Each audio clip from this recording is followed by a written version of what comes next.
I was a person who also subscribed to the stereotypes that my black brothers are gang, doing drugs, and you know all those shootings that I'm always seeing on the TV. It only involves black people. I came to relearn the black history, and it was trying to advise white people to come to West Africa because there are so many opportunities. Yeah. And I told myself, why are diasporans, black people like me, who at least have a connection with Africa? You know, the white man doesn't have any connection with Africa because they're the one who exploited, who took, who did all those things too.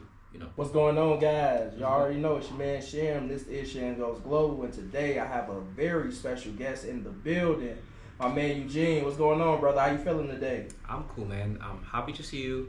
I've been seeing your videos on YouTube, trying to talk to diasporans, you know, telling them the opportunities that are here. And, you know, I had a chance to meet up with you and, you know, we're doing this. And so it feels good to reconnect with my brother from the States, you know. Absolutely. Likewise, brother. Likewise. Yeah. And yeah, so basically today, guys, what we're going to do, we're just going to have a quick little interview with him and just, you know, get his understanding on who he is and where he comes from, just a little bit of a background on you. So yeah, without further ado, let's get into it. So for the people who may not know who you are, what's your name and where are you from? Oh yeah, my name is Eugene from Kenya. Eugene Textor is my official name, is Eugene Omondi. If you go check my email, you'll find the name. And I come from somewhere in Nairobi called Roysambu. Roysambu is a vibrant place where we got a lot of youths, people trying. It's a hustling, bustling, you know, a small center where people do a lot of activities. There's so much business going on, and it's all cool. Yeah, it's a good place. That's where I stay, and yeah. Nairobi or Kenya, born and raised? Born and raised. I'm born in Nairobi. Okay. And raised in Nairobi. Okay. But sometimes I do go back to the up country, to the village. Right. Got you. Yeah. Okay, so this question is kind of specifically for people who may not actually have grown up in Africa or maybe in the diaspora. Yeah. What was it like for you growing up in Kenya? Growing up in Kenya, I'll start with the positive, of course. Growing up in Kenya is cool because you get to make these friends, play, and the social life is so much good. We have those games that we used to play, and everything was just cool. We had good parenting system, and our parents were strict, but at the end of the day, we had everything we wanted to have. On the negative side is growing up in Kenya sometimes could be challenging, especially when you are in the city where the parents are usually going to work and you are left alone, and you know the kids 7 years, sometimes you find yourself in the wrong side.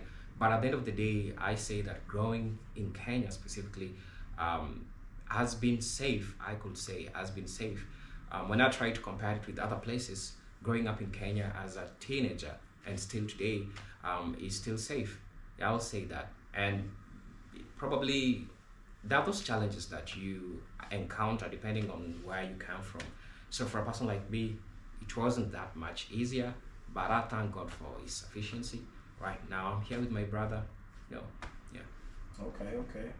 So for someone who hasn't either been to Kenya or visited, you know, Nairobi or Mombasa, how would you describe Kenya just as a whole? Yeah, Kenya is a cool place, and Kenya is so vibrant. Remember, for example, if you're a diasporan who want to know much about Kenya, you need to understand that Kenya is right now in the spotlight of many African countries. For those people who are trying to find a place, maybe holiday, maybe a vacation, maybe those who are trying to move to Kenya, first thing that I say is the infrastructure. Kenyan infrastructure is so good, the roads are so good, probably except for the few roads that maybe they're trying to make them, but it's so cool. And if you're an African American who is aspiring to come to Kenya and you want to know more about Kenya, I'll definitely say that Kenya will give you the vibe of the United States, at the same time the vibe of Africa, depending on the place that you have resided. We have those places that when you go, it will remind you maybe of a state that you've gone before, or maybe when you get inside the mall, you'll see similarities that you're gonna be seeing. And I'll say Kenya is a good place to stay because one, you have the peace, the housing system is so good. At least for those diasporans that I've heard from them, um, you get to have quality food in Kenya. Agriculture is one of our, you know, basis when it comes to economy. So yeah, Kenya is good, and I'll recommend a lot of brothers to come to Kenya and experience themselves. I think the most important thing you'll come to get here is social life. The social life is so good. If you're a person who likes partying, you know, party life, party nights in Kenya, you are going to see how the social life in Kenya is so good, and everyone is open to you. Everyone want to talk to you. Everyone want to know where you come from, especially when they kind of notice that you might not have grown in Kenya, so they want to know so much where you come from, and you know, definitely what motivated you or what you're doing. And people are so social, you cannot get lost, you know. Yeah, so Kenya is good, socially, economically, politically. Absolutely. And just to touch on something that you had said when it comes to like the just not too being too different from America or being in the States. Yeah. He is not lying, guys. It's literally like you don't miss anything. You have basically the same type of restaurants, the same type of malls. And in my opinion, the malls are way better than the malls in America. So, you know, my brother is definitely, you know what I'm saying, telling you guys the truth and nothing but the truth. Yes, sir. All right, so moving on to the next question. So you're definitely Kenyan centric, right? So have you been to any other African countries yet? It is just last month that I applied my visa, so I'm just here to find the differences of different African countries. But I'm a person who is interested in knowing different parts of Africa. That's what I'm trying to do right now because I just applied for my visa. But when it's out, you know, I'll be heading out for, you know, different countries. Okay. Yeah. Hell yeah, man. It's a big world out there, man. You're gonna love it. You really gonna love it. Yes, sir. All right, so kind of moving on to something more personal in your, you know, say everyday life now, currently. What made you want to start, you know, being a YouTuber or wanting to start posting videos? What was that, you know, what was that spark that, you know, created that? Okay.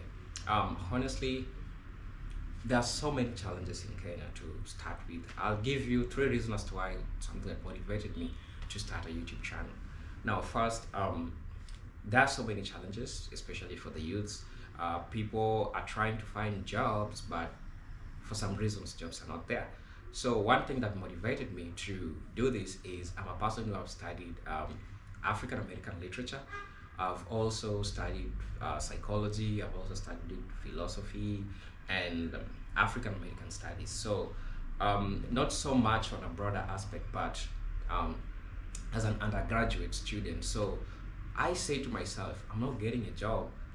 What can I do? And one day when I was on YouTube, I met a lady who was kind of trying to talk about some things that I've ever came across in my history books, talking about the transatlantic slave trade and how black people were transported to the United States, and you know, so many theories that are so educational. So as a result, I came to develop interest, and I told myself, oh, I could talk to people and you know, learn more instead, because I love my classes. Also, another thing that motivated me to do that. So okay, let me just finish explaining the first one. Now I decided to take this as an opportunity to like talk to people. I for the first time I wasn't looking for money, but at least it was something that could distract me, because it is so much similar from what I had studied from my undergraduate. So I said, I'm gonna be doing this because it's gonna be distracting me. I got no job that I'm doing right now. I'm just gonna be doing these things, talking to people, saying what I know, trying to do research, you know, here and there. And I happened to develop the interest of talking to people in the camera. The second thing, I had my cousin who was already on the field, but he was so much into African continent. He was African content. He was talking about African leaders, Julius Nyerere, Julius Malema, and the likes of so many African leaders who are trying to talk at that point. So I used to go and hold the camera when he was talking. He was trying to interview people. What do you think about Kenya? What do you think about this African leader? And so I developed interest in the Afrocentrism of all these aspects. So in the long run, I told myself, if my cousin is doing this, you could check his page. It's called Evans from Kenya. Okay. Okay. And also go check a lady called Ndagire. So Ndagire is the one who made the distinctive between the two type of content, because my cousin was talking about African content in an African perspective, though at some point was talking about blacks and black Americans uniting, you know, the Pan-Africanism and the Ubuntu. And so that's why I started getting the spirit of getting to do this and getting to learn from this. So this lady from Uganda, she's called Ndagire. I saw her trying to talk about a white man who tried to come to not Kenya, but definitely in a West African country. It might be Ghana, I'm not sure, but he was coming to a West African country and he was trying to advise white people to come to West Africa because there are so many opportunities. Yeah. And I told myself, why are diasporans, black people like me, who at least have a connection with Africa? You know, the white man doesn't have any connection with Africa because they're the one who exploited, who took, who did all those things too. You know. Right, absolutely. So my brothers, I started developing interest and I started telling people, when I started my first videos, I was trying to lure black people to come to Kenya. I was trying to talk to them, talking about the prices of houses, talking to them opportunities that they could get in, you know, in Kenya when they come. And I started getting a few comments about all this, and started having people that came and loved what I was doing. And so in the long run, I developed an interest entirely, and it just became our thing. And I was waking up in the morning, putting my phone and just talking to people. That's how it became to be. Okay. Hey man, that's amazing. Yeah. And you know, a lot of people, especially from America, it's very refreshing, you know, just hearing an African brother express that he had an interest in, you know, trying to learn about our plight and our struggles, and you know, and that's very, you know what I'm saying, that's very heartwarming. Just coming like personally from an African American, you know what I'm saying? Yeah. It just definitely makes me feel, you know, more connected, you know what I'm saying, to my brother right here. Now, when it comes to your early days on YouTube, were you like successful at first, or did it take, you know, a little bit of time? You know, because sometimes you might take 100 videos. Some people it takes, you know, 200 videos, 300 videos. So like, what would you say your early, you know what I'm saying, first few videos, like how were they, and did you ever get discouraged, you know, if you didn't get, you know, a certain amount of views, or, you know, just let us know. Yeah, man. So I'll definitely say that nothing starts like randomly. It takes stages, it takes time. And for me, I'm not an exemption. I followed the same path. Well, I'll say that sometimes talking to people in the camera, especially trying to advise people, there are challenges that I came across. First, I came to learn, and this is the truth, some of us, we don't trust each other. Like, if I'm trying to tell you something and you feel like maybe I'm lying, probably because there is this belief that some of us don't say the truth. The main challenge here is I had to struggle with the fact that people could tell me, oh, man, like right now you're looking at me, man, I'm fat right now. Like right now. I used to be like this. So when you're in the camera, there are those challenges I could find. People could tell you that, bro, man, you need to go and eat, leave alone the camera. You know, so I mean, those are the challenges that I came across. Another challenge is trying to talk to people. You're not seeing the views, but you just have the faith that, you know, maybe one day, because when you look into other YouTubers, they're doing super well, they're getting the views. I think at that time, the people that were on the spotlight were people like Kinganda, this lady called Ndagire, this lady called Evans from Kenya. You go check them. We had people, we had so many channels, Afrocentric channels that were doing right.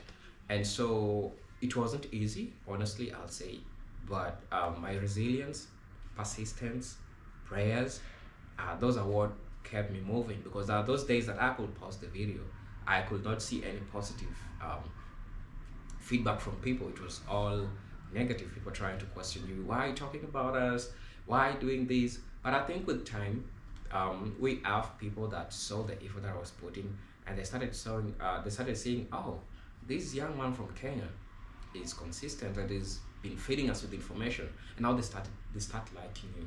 No, it's like trying to convince a person to buy your product. For the first time, maybe they don't trust you, they won't watch, they'll just say, he's just doing his thing.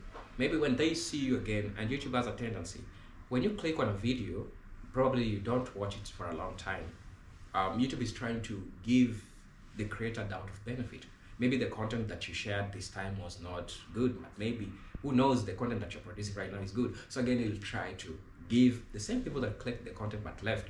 So when they clicked the video, they started seeing, oh, he's getting into it. So with time, I started getting views, and I monetized my channel with around 6 months. Yeah, 6 months on the platform. I monetized my channel, and from there, honestly, I thank God. I did it. I don't have to leave my house to go do work. I just wake up in the morning, record, talk to people, and I mean, that's how it all happened. So it wasn't easy. It wasn't easy, honestly. Yeah, a lot of hard work, dedication. You got to put that work in, man. Yeah, you want what you know what I'm saying, want, you got to put that work in. Yeah. Then another thing, before I forget, people might be discouraged, and I've seen people getting discouraged. You know, we're dealing with different types of people. We have people that when you talk, even until today, I still meet the same challenge, but I understand we're just human beings. We have people that will tell you that, what are you talking about? You don't even have an idea of what you're talking about.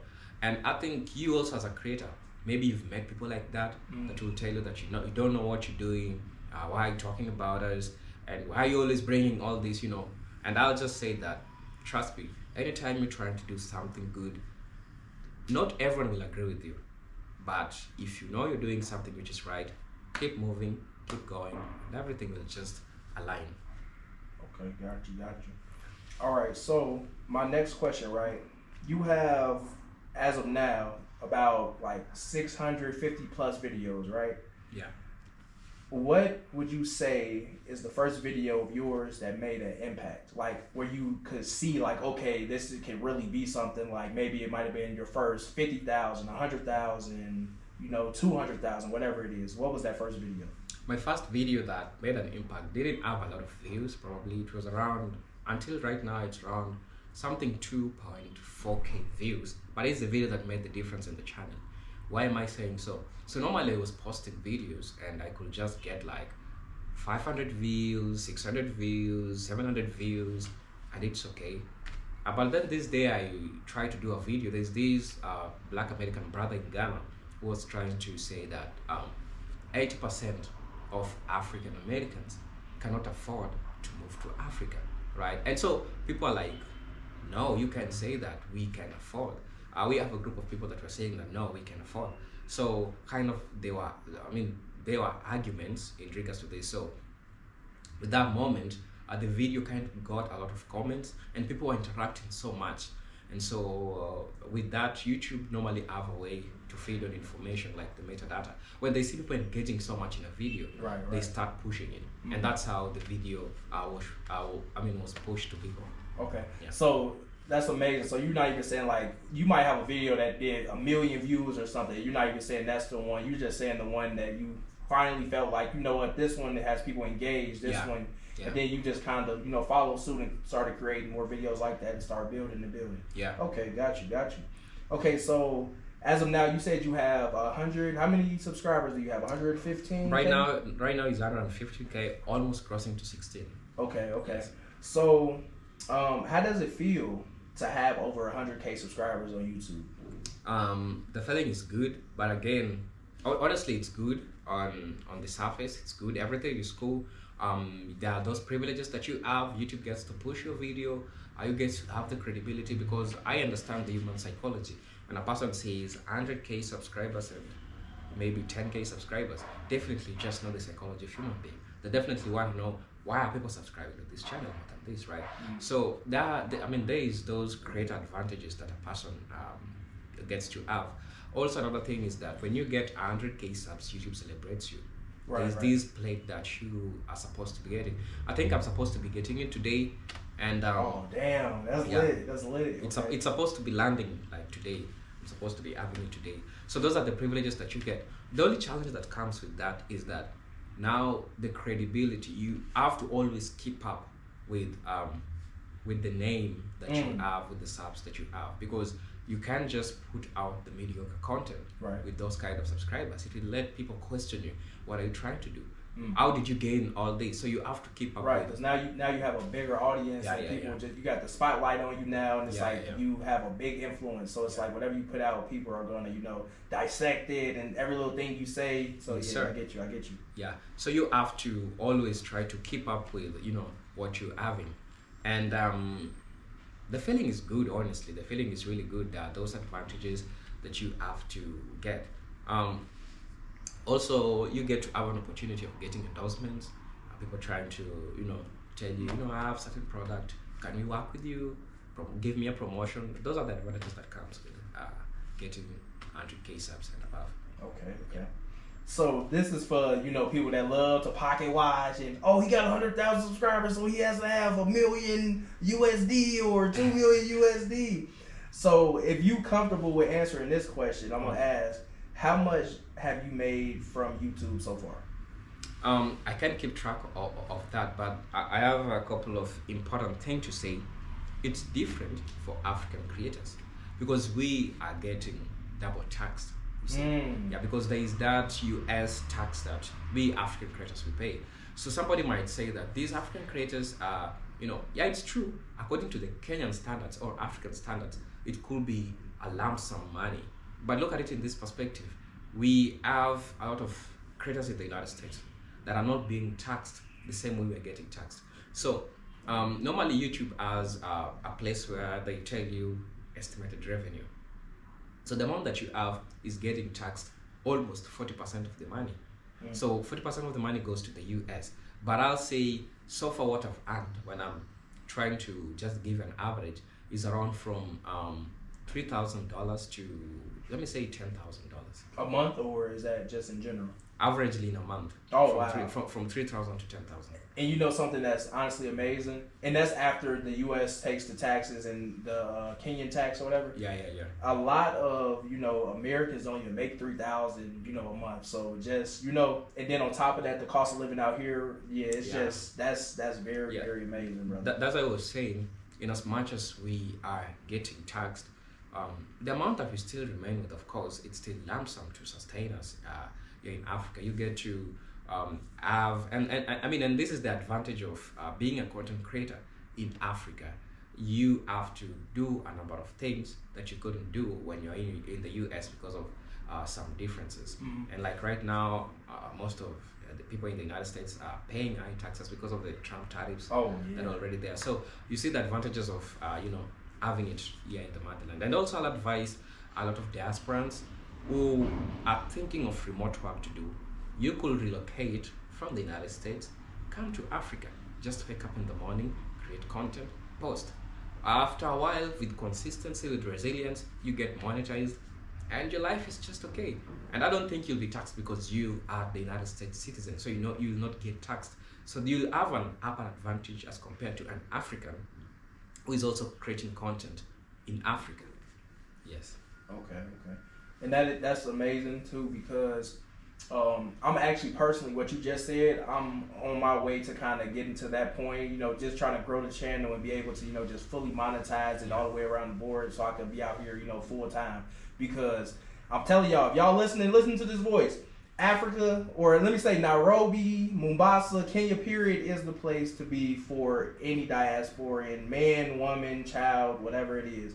I'm telling you, it's nothing but love out here, and make sure you guys visit before you die. That's all I'm gonna say. Yes, sir. That's all I'm gonna say. All right, so what would you say is the best piece of advice that you've ever received? One thing that I know that applies in everything is first, being humble. We have those people that when they reach certain level, now they start looking at people. You forget that you're also in that stage, right? Like for example, right now I'm in 100K subs.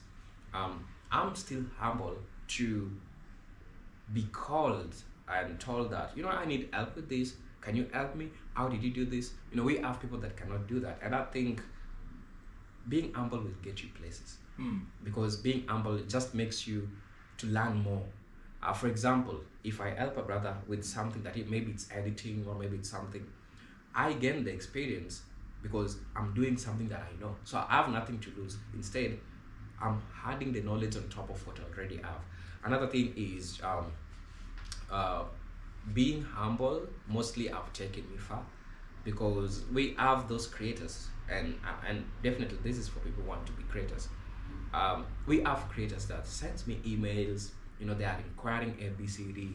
We have those comments that you see, these comments need help. And sometimes I'm not trying to bash anyone, but sometimes I see creators that they are being asked crucial questions in the comment section, but they don't answer because people need help. Right now that they're seeing themselves as creators, they don't have to answer those questions, right? But for me, I just I follow up with you, answer you, and that's what I do. Also, another thing is discipline. Discipline is so important, and it also applies in everything. You know very well that you're a creator. You need to wake up in the morning, set up your camera, do research, edit video, post it to everyone, because at the end of the day, that's what you do. So it needs the discipline of keeping up. And also for creators who are still coming up, I'd say that discipline will really help you to make you consistent. Because if you don't have the discipline of waking up in the morning and doing the same thing without getting tired, you'll not be consistent. And 90% of YouTubers they'll tell you it's all about consistency. Absolutely. Yeah, just show up, just show up, just show up, and one day you'll just get a lot of views. Right. Okay, so I really appreciate that, because a lot of times people that are either big creators or even celebrities, stuff like that, they tend to forget the humbleness of it all, Yeah. And just hearing that is very, refreshing, and, it's an amazing thing to hear, brother, an amazing thing to hear. Yes, all right, so my next question for you is, do you have any words of encouragement for smaller creators? Someone who may have like 1,000 or 500 and like, man, I done posted 100 videos and I'm only getting 10 views, 50 views, 100 views. Like, do you have any words of encouragement for those type of people? I'll say, yeah, definitely. As a creator who have seen both sides of the world, not getting views and getting super high views. Like the highest views in my channel, it's almost 850k. There's a video with 850k. I know it will reach 1 million views, but remember, at some point, I used to get like 10 views, 3 views, and those 3 views is my email that I've used to watch the video. I've shared a link with my friend and maybe my mom. So those are the 3 views that I used to have. But I think there is a way, and I think YouTube usually tests you. You post a video, don't get views. It want to see you if you really need this, because if you see a number of channels that are monetized, they are less than 10%. Yeah, out of imagine less than 10% channels are monetized. So it means that people usually give up. So the word of encouragement that I could tell you, if you're a person who is looking forward for making YouTube as something that you wake up and do it in every morning, keep showing up. It's consistency. It's consistency. It doesn't matter what you put. It's about you showing up, right? Because we have different people that like different things that you share with them. If you're a person who cooks, wake up in the morning, cook for people, post it. If you're a person who rap, if you're a person who sings, one day YouTube will blow your account. I usually say that YouTube usually just wait to see how resilient you are. When you're resilient, YouTube just say that today you want to show this boy something. And then one day you just post a video like normally, and then it blows. And I'll ask you this question: what do you gain to lose if you keep posting? What do you gain to lose? Right? You only lose when you stop. That's how it works. But if you keep on posting, there is that day that it will show up for you, and you'll get to have like the views that you've never imagined. Most definitely. All right, so I remember you said something about you went to school and you did African American studies. So this question is just coming from an African American brother, right? Okay. What is your opinion on African American or Black American people, just as a whole? Like, how do you view us? Because some people may think that Africans view us as like thugs, or people that don't have any culture, or things of that such. So how would you explain, or what is your opinion of African American people? Well, I mean, that's a good question. Honestly, Black Americans, my understanding of Black Americans from my entire studies and my experience with them, because I've met a couple of African Americans and Black Americans, for those who want to be referred like that, I'll say that we have human beings. we have good people, we have bad people. There is no way we have a group of people that are just tags. There could be a white person who is a tag. There could be a white person who is a member of a gang. We have white people that love hip hop, right? So there is no way we can just confine a group of people with certain stereotype. So I usually say from my experience, I've learned a lot from my black brothers and sisters. As a person, I was a person who also subscribed to the stereotypes that my black brothers are gang, doing drugs, and all those shootings that I'm always seeing on the TV. It only involves black people. I came to relearn the black history, and this I had to do it for myself. I had to go and do research because I came to learn that a lot of things about black people were always whitewashed. The black achievements, black music, hip hop, rap, and all those were taken and the credits were being given to other people. And I came to learn that all these things belonged to black people, people with black descent, black Americans, especially blacks in the United States. The stereotype about black people being gang members, I've met good brothers and sisters who stood with me, by the way, who were supporting me when I was still not monetized, So I can't just wake up in the morning and say that my black brothers and sisters belongs to this category. Of course, I understand we have black people that are not good. We have black people that are good. Same way we have Africans that are not good. We have Africans that are good. We have white people that are not good. We have white people that are good. So it is so unfair what some of the history that we learned told us about black people, right?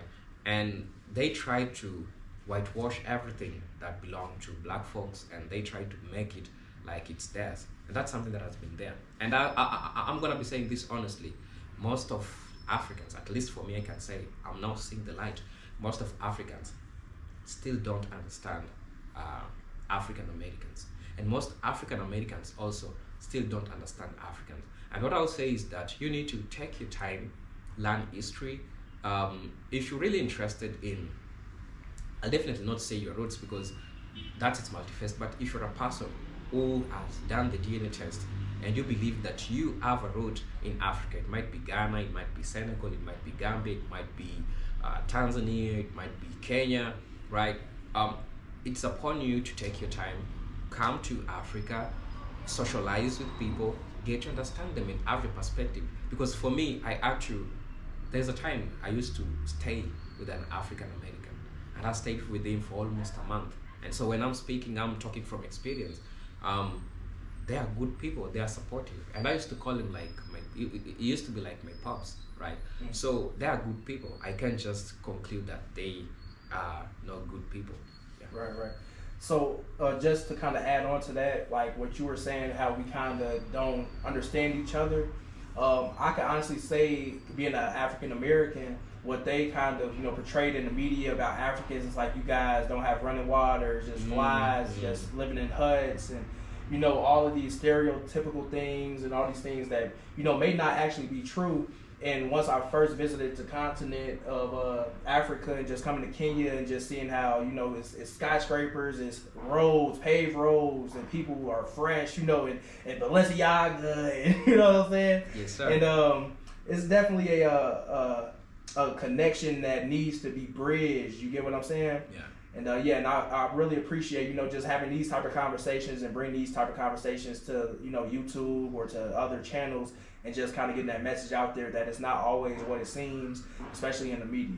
So what is a misconception that people have about Kenya or just Africa as a whole?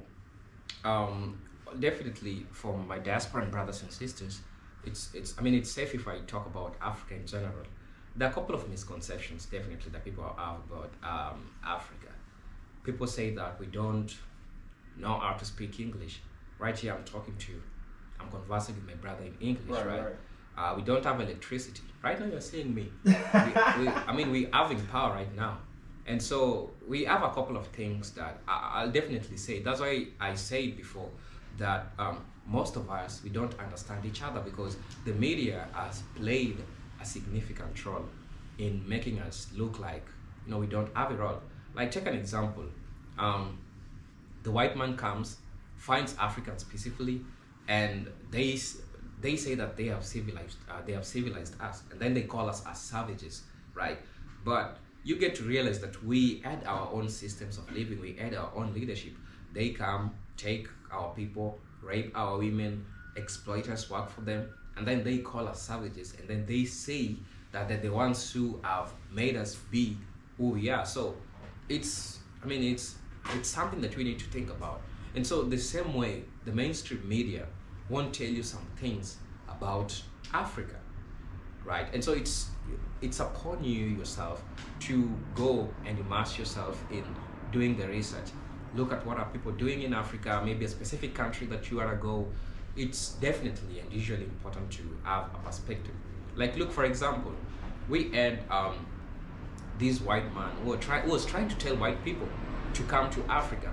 Well, the media tells you that there are no opportunities in Africa, while the white man is telling his family, his friends, his people to come and invest in Africa because there is a lot of opportunities that they are seeing. But in the mainstream media, is trying to show you the life, how the life is trying to show you how we don't have infrastructure, how people are struggling, how kids are going angry.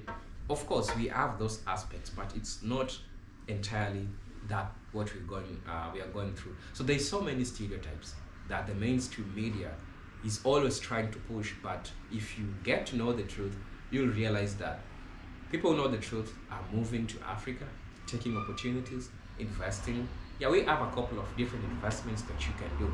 And maybe something that I can add on top of that is, if you're a person who is coming to do investments in Africa, I'll just tell you to be careful, because we have people who are scamming diasporans. It could be your fellow Black American who was already here.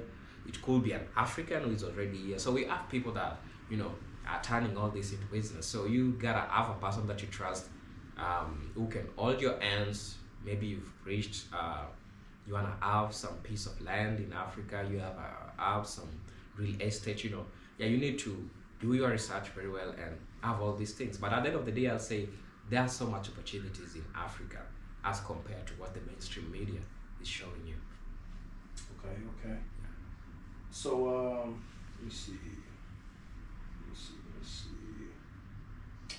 So who inspires you and why? Like, it could be, a teacher or a parent, or, a coach, somebody like that. But who inspires you to, keep going and keep pushing? When you talk about YouTube or life, in life, I'd say I had my history teacher. He's called Mr. Kizito. Mr. Kizito is a strong guy. Yeah, so he used to talk to me about everything in life and teaches me that you just need to be humble, right? When you are humble, it will make you knock the doors that you never thought that you will knock. It will make you meet people that you never thought that you will meet. Just being humble, showing people that, I don't got it all, but I'm trying, right? So my main thing that I'll tell anyone, something that kept me moving, is just being humble. Being humble has taken me far. Being humble has made me reach where I am right now. And the most important thing is always include God in your plans, because without God, honestly, we could have not been here. Yeah. Okay.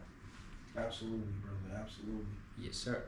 So my next question for you is, what's your 5-year goal, for your YouTube channel? It can also be, personal, like maybe you got a family, or you want to start a family, or maybe you want to travel more. Just like, what's your 5-year goal? My 5-year goal from now, I'm looking forward to creating a space for other people, having an East African or African group of YouTubers that are upcoming, trying to convince diasporans also to come to Africa, because I feel like we Africans, we have that leverage of convincing our brothers and sisters, vlogging, showing them places, showing them different parts of Africa, showing them different infrastructures that we have that can make them come to Africa. Why am I having this plan is because the enemy doesn't want Black people to unite, because they know that there is power when African Americans and continental Africans come together, right? We could control our mineral resources by ourselves because we have technocrats that are from the United States, Black Americans, African Americans who are coming. So when we can convince them well enough, because I feel like we also are, we need to convince them a lot and a lot and a lot. And the way to make this happen is to show people that you could tell your brother to come to Africa. So I'm planning maybe in the next 5 years to create a space where I could have African YouTubers trying to call brothers to come back to Africa. That's my main goal. Right, absolutely. Yeah. And I feel like too, when it comes to like what you were saying, like just the connection thing, right? It kind of was similar back in the day with slavery. It's like they'll take people from Congo, people from Nigeria, people from Ghana, and they wouldn't be able to speak the same language, and to revolt against the oppression. So just trying to come together like in modern day and bridge that gap between African Americans and continental Africans is definitely a beautiful thing. So we all know once you start being successful in the field and all this, family might be, oh, can I get this? Can I get that? Can I, what I'm saying? So how does your family view your YouTube success? One thing that I'll say is that honestly, they don't know much about YouTube. And I'll take it as advantage or a disadvantage because you find that I've reached my threshold like 100K subs, but my mom doesn't know. She doesn't even check YouTube. A lot of women in Africa, they use TikTok more often than YouTube. Right. Yeah. When I noticed that Americans in the United States use YouTube so much, it's like their news station. They wake up in the morning and press play and they watch different vlogs, news that people are offering. And so I'll take it to my advantage. My YouTube success, definitely until right now, my mom doesn't understand well the metrics, how they work, how I get to, at the end of the month, I could tell her, hey mom, you can have this, right? She doesn't understand, like, how do you get money standing on the camera? So also there's a challenge, of course, if you have heard of the word called black tax. Oh yeah. Yeah. When you start having something small, definitely everyone wants something from you. Absolutely. So it happens, but God's sufficient is great. We always find a way to balance, but at the end of the day, you gotta be careful. You don't just give out until you remain with nothing. And that's what happens in the family. Right. So yeah, that's definitely good to hear because a lot of times when people become successful, your family think you got way more than you got, and they, asking for this. Let me get a car. Let me get a house. Let me get, saying all these things. So yeah. So guys, we're going to actually wrap this interview up, but do you have any last words, any words of encouragement, like just anything that you want to get across to the audience and just, make them either change their beliefs of what, Africa is or just change the way that they view Africa as a whole? Definitely, I'd say my brothers and sisters who are in the United States to stop listening. Just come and see for yourself, right? We have my brother over here who is always trying to show you around, tell you how he's interacting with fellow Africans. It is time for you to come in Africa. Come and see the opportunities that they're talking about. Everything is possible. All you have to do is you have to come and see for yourself. And I'm saying that it's very possible. My brother made it, and you can make it. Absolutely. Eugene, man, I appreciate you for popping out today for the interview. And guys, I'm going to leave all his links below in the description box. So make sure you go check him out. Go subscribe to his channel. And yeah, it's your man Sham. This is Sham Goes Global. Make sure y'all like, comment, and subscribe. And until the next one, I'm going to see y'all.